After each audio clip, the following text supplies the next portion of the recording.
how to complete the Glory of the Dragon Soul Raider achievement that rewards the Twilight Harbinger Mount. This achievement takes place in the Dragon Soul raid and has 13 criteria in total, but these first 6 of them are just to simply defeat the bosses on heroic, so you'll get that from simply doing the run.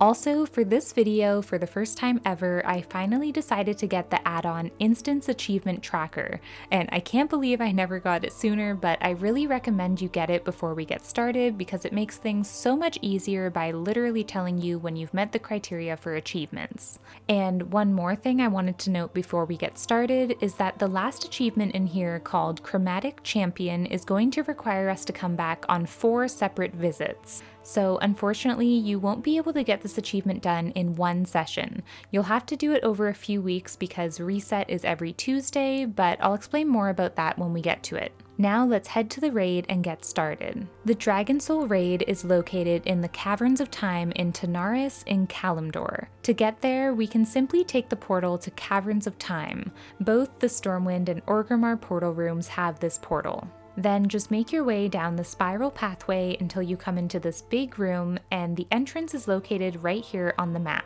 So just make your way to that area, and once you're outside the instance, just make sure to set it to Heroic 25 man, and when you're ready, we can head inside. The first achievement we'll be getting is Don't Stand So Close to Me from the boss Morchok. For this one, it's just an easy nuke the boss. He'll split into 2, but just kill them, nothing special to do. Next, we can head towards the temple, and you'll see these 2 dragons on the left and right. It doesn't matter which order you do them in, but for the sake of the video and to follow along, I'll be heading to the dragon on the left, who will bring us to the boss Warlord Zon'ozz. And this is where we'll be getting the achievement Ping Pong Champion. This one can be a little annoying, but let me give you a quick rundown of how the achievement works, and then I'll explain some intricacies afterwards. So basically, all we have to do is aggro the boss, and I don't know if this was just me, but for some reason he wouldn't aggro even though I kept trying to run into him, so I ended up having to use a taunt to get his attention. So if this is happening to you too, just use any ability that doesn't damage him. Then once you have him aggroed, just wait a few seconds until he spawns this purple orb. And now what we want to do is bounce the orb 10 times by running into it. Every time you run into it, it does a 180 and bounces in the opposite direction.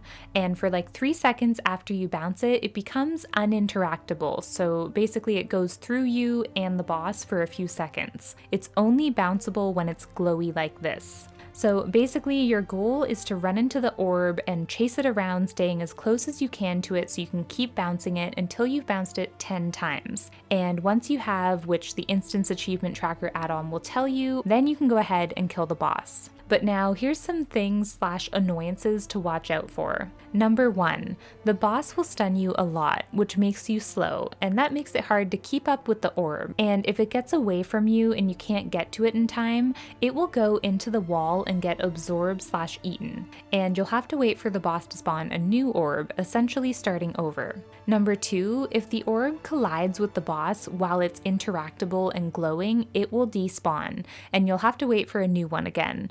But of course it's fine for it to go through the boss as long as it's in that 3-second window where it's non-interactable. So as an example, on my first attempt with my paladin, I got stunned so much that even with my divine steed, I couldn't keep up with the orb and it kept getting absorbed into the wall. But to fix this, I read a comment saying if you switch to a tank spec, you can't be stunned. So I waited until the boss killed me by throwing me into the air a few times, and I eventually died. And on my second attempt, I switched to protection spec, and now I had no issues with stuns and I was able to do it successfully. Then another character I tried it on was my rogue, and I found it useful to use my shadow step to teleport to the orb anytime it got far away from me. So again, pretty easy. I got it on my first try, even with the boss stunning me sometimes. And those are the only 2 classes I personally tested it on, but I imagine you could do this really easily with a mage using blink, or a demon hunter by double jumping and gliding, basically anything that can help combat the stuns or just being in tank spec. Next, we can head back to the temple by taking the portal here and click on this other dragon to head to the other boss, Yor'sahj, for the achievement Taste the Rainbow. This achievement is actually very easy to do, especially with the Instance Achievement Tracker add-on, but it just takes a couple of minutes. So here's how it goes. First, you'll want to clear all the adds around the room, then go ahead and aggro the boss. Now we're just going to stand here and wait. After a while, the boss will start summoning 4 different colors of these blood oozes. The colors he summons each time are random, and they will make their way towards the boss and he absorbs them. And we just want to get him to experience all of the color combinations listed. As you can see, I got the purple and yellow one on this first wave, so my add-on shows I've got 1 out of 4 color combinations. So now we just keep waiting. The next wave should happen in about a minute. And with luck, you should hopefully get a different color combination each wave, but it's possible if your RNG sucks, you might have to wait longer to get a certain color combination. But either way, the add-on tracker will let you know when you've gotten all of them, and then you can kill the boss. Now we can take the portal again to get back, and next we'll be heading to the top of the temple by taking this dragon. And now we just have to wait a bit for some dialogue until Kalik opens this portal to the Eye of Eternity. Just go in, kill the waves of enemies, then kill the boss. There's no achievements for this one. Then take the portal back out and let Kalik know you were successful. Again, wait for some dialogue, and eventually you'll be able to talk to Thrall and start an encounter where you have to kill some Twilight Drakes. And when that's all done, and when Deathwing finishes talking, finally the boss Ultraxion will come and we can get our achievement Minutes to Midnight, which is just an easy one-shot. Next, you'll see the Skyfire boat spawn in, and this is where we'll be getting our achievement Deck Defender. This one just wants us to not let the boat take any damage, which will involve us killing some adds ASAP and absorbing a few attacks. I'll explain it as we go, it's not too bad. Before we get started, we're going to want to track this achievement because if it turns red, we'll know we've failed and you can just jump off the boat to try it again. Once you're ready, talk to this NPC, then talk to him a second time to actually start the encounter. The most important thing you want to pay attention to is killing these Twilight Drakes as soon as you see them, because if you don't, you'll fail and you'll have to jump off the boat and try again. So just keep an eye out, and as soon as they're close enough and flying overhead, just kill them with any ranged attack ASAP. Something quick like Judgment or Moonfire works great. And the next thing you'll want to be aware of is when the boss Goriona starts to do this Twilight Onslaught, you'll see a purple swirl thing pop up on the boat and you have to stand in it to absorb it. You've just got a few seconds to get to it, and if you don't, you fail. But that's basically the only 2 things you're really worried about, just killing those Twilight Drakes ASAP and absorbing Goriona's Twilight Onslaught.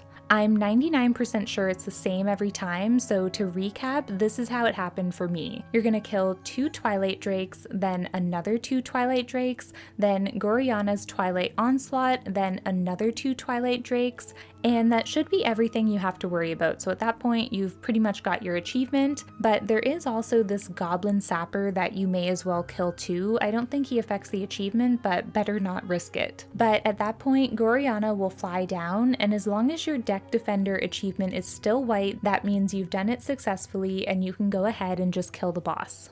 Next up, we'll be getting the achievement Maybe He'll Get Dizzy, and this one is on Deathwings Back, which I know a lot of you struggle with, but don't worry, they've actually made it much easier, and I'll explain everything as we go. We'll start by only focusing on the achievement itself, which wants us to get him to roll in the sequence left, right, left, right. And once we finish that, I'll walk you through actually completing the encounter. So when you're ready, talk to this NPC. Once you're on Deathwings Back, the first thing you'll want to do is make sure that you're facing towards his head. Then kill this tentacle on the left and just go ahead and stand in it. Standing in it will root you there, so just wait until it says he's about to roll left and just stay put until he completes his left roll. Then you're just going to head over to the right side, kill this tentacle, and repeat the same process of just standing in it until he completes a right roll.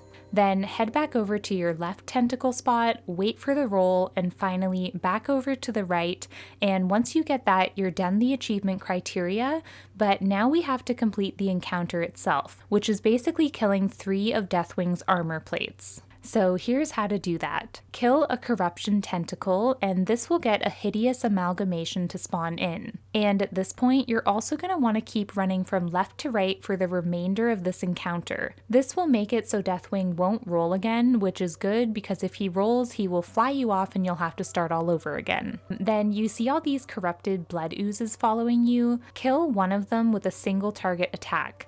This makes it leave an ooze puddle, and you just have to get that hideous amalgamation to run through that puddle. This will make him get all big, and it will show he has 9 stacks, which just means he's ready to explode. Now you just want to kill him up against this part of Deathwings Back. That will trigger a nuclear blast, and then Deathwing's first armor plate will lift up and we have to kill this burning tendon. You can use the tab key to target it or just use an AoE. Now we move up a bit and it's time to kill our second armor plate. So kill another corruption tentacle to spawn a hideous amalgamation, and get him to run through another ooze puddle. You might already have some dead ooze piles you've killed, so you can run him through any of those, but if not, just kill another ooze to run him through the pile. Once he has the 9 stacks, just kill him up against Deathwing's backplate again, and then kill the burning tendon. And now we're on our final one, so just spawn another hideous amalgamation, run him through an ooze pile, kill it against Deathwing's back, and once you kill the burning tendon, then boom, you're done the encounter.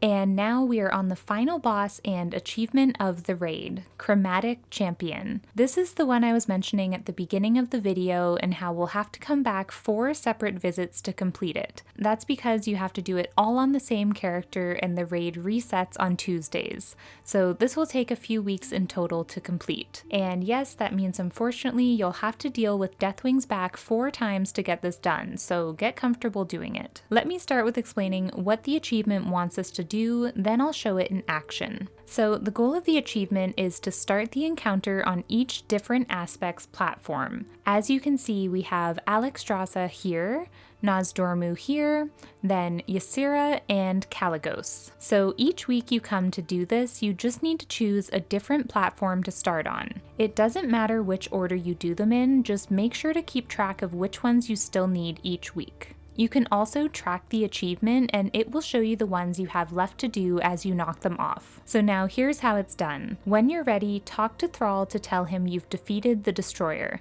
This first time we talk to him doesn't officially start the encounter yet. Only when you talk to Thrall a second time with the inconceivable he couldn't possibly be alive option, it will then pop up to ask if you're sure you're ready to start. So once you click accept on that, that's officially when the encounter begins. So make sure to only click that when you're absolutely sure you're ready and that you've decided which aspects platform you're going to. For example, when I filmed this, I decided I wanted to go to Alexstrasza's platform first. So the second I start the encounter, I rushed over to her platform ASAP, because you only have a few seconds to get there. You'll see pretty much immediately when you start the encounter, it says Deathwing begins to cast Assault Aspect, and you have to be on the platform you want to get credit for in time for that. So I made it to Alexstrasza's platform and it says Deathwing assaults Alexstrasza.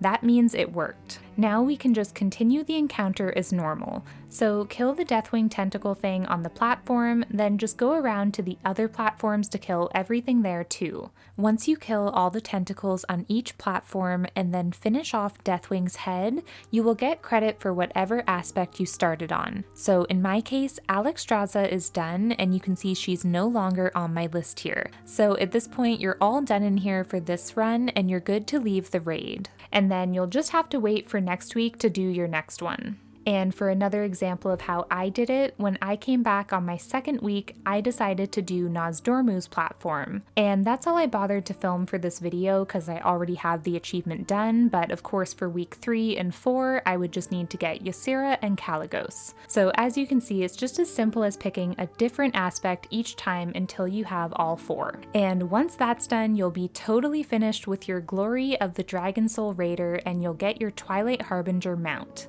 And speaking of mounts, I also forgot to mention in this video that there's actually a chance for 3 other mounts in the Dragon Soul raid. So when you kill the boss Ultraxion, there's a chance for the mount Experiment 12B, and then there's also a chance for 2 other mounts that can drop from this final encounter in the raid, and there's a chance for you to get the Blazing Drake or the Lifebinder's Handmaiden. So who knows, maybe you could end up getting those in addition to your Twilight Harbinger mount. But anyways, I hope you found this guide helpful. Let me know if you have any questions or problems, and I'll do my best to help you out. Other than that, I'll see you guys in the next one.